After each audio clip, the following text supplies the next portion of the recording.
My friends and I are all trying to become as qualified as possible for the labor market, but we are worried that it will take forever until we can have an independent life because of the recession.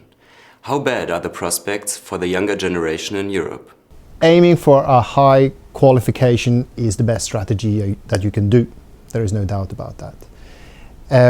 Now, that is not to say that it is actually difficult times for young people because of the recession.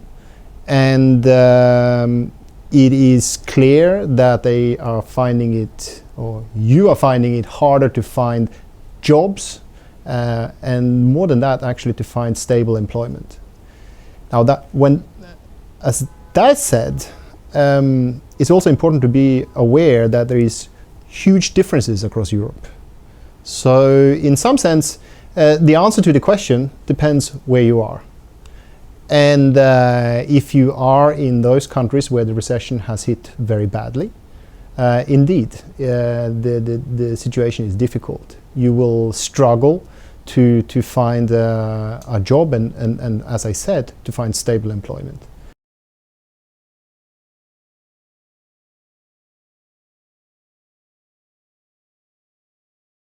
The research and the evidence suggests that having a bad start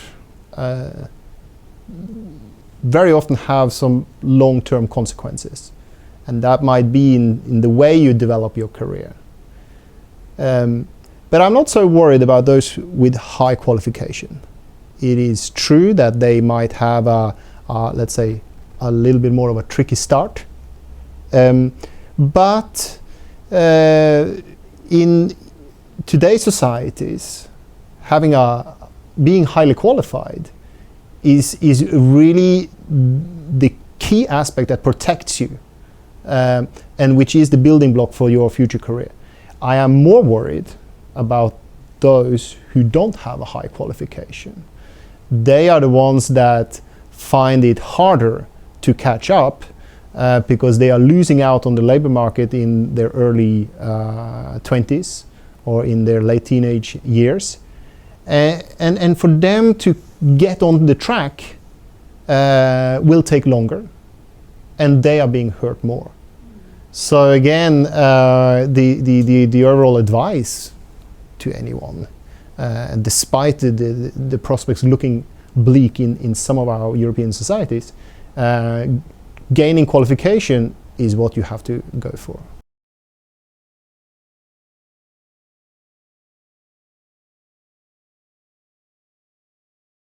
If your economic situation is not so good, you are simply going to wait or postpone until you feel confident financially, economically, in order to take on the big project of having a family and children.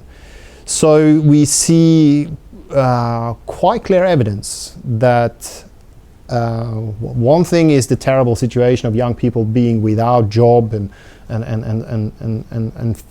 finding it financially hard to cope. But demographically, there is going to be a postponement that has a knock-on effect. And this is important because Europe has some quite serious demographic problems, let's say. One of them being low fertility rates. So we are struggling to keep up with replacing or keeping a stable population, and we are living longer, and the dependency ratio is getting worse, so to speak, in the sense that there are less young people to pay for the elderly people, and the recession doesn't help. So this is the key consequence of the recession on family life.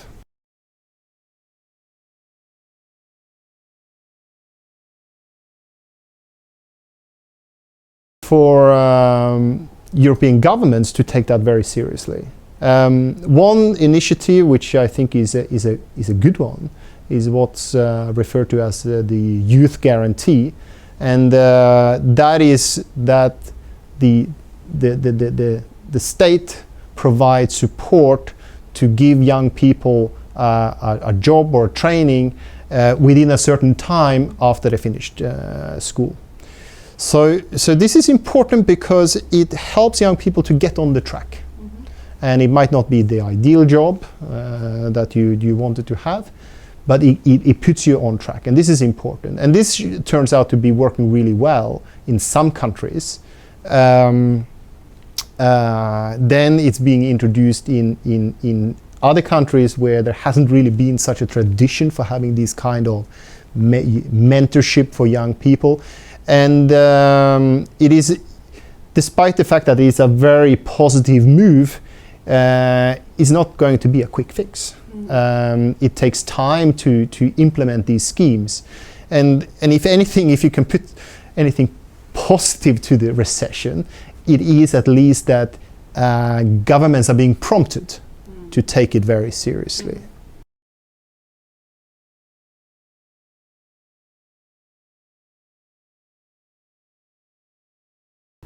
22.7.